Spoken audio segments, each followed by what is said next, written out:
ماشاءاللہ بہت شکریہ ساجد بھائی۔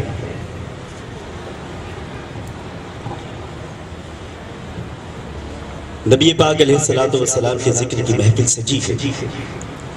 اور الحمدللہ ثم الحمدللہ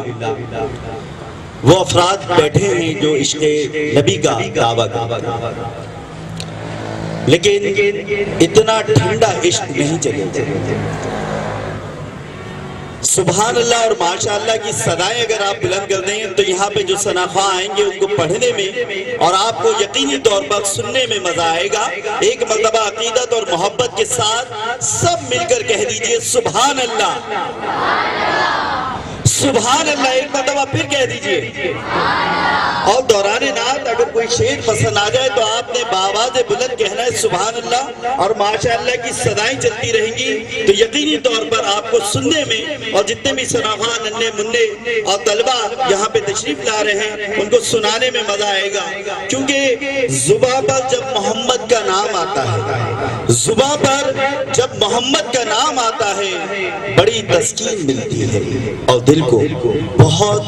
آرام آتا ہے، بڑی تسکین ملتی ہے اور دل کو بہت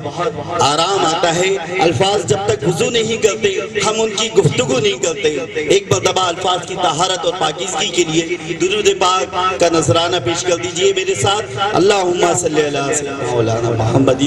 اور سبحان اللہ کی صدائیں بلند ہوتی رہیں گی۔ دوران نظامت بھی اگر آپ کو کوئی بات پسند آ جائے تو اپنے جذبات کو الفاظ کا روپ دیجئے اور کہہ دیجئے سبحان اللہ۔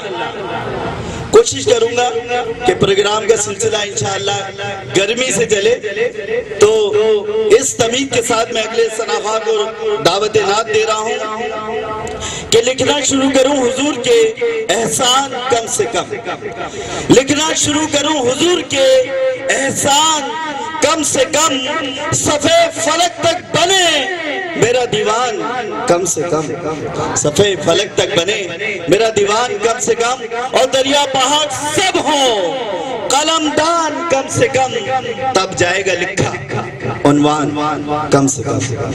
سبحان اللہ کی صداؤں میں اگلے ثناءخواہ کو دعوت دیجئے۔ نمبر 36 سے میں مخاطب ہوں کہ وہ تشریف لائیں اور نبی کریم صلی اللہ علیہ وآلہ وسلم کی بارگاہ اقدس میں نذرانہ عقیدت پیش کرنے کی سعادت حاصل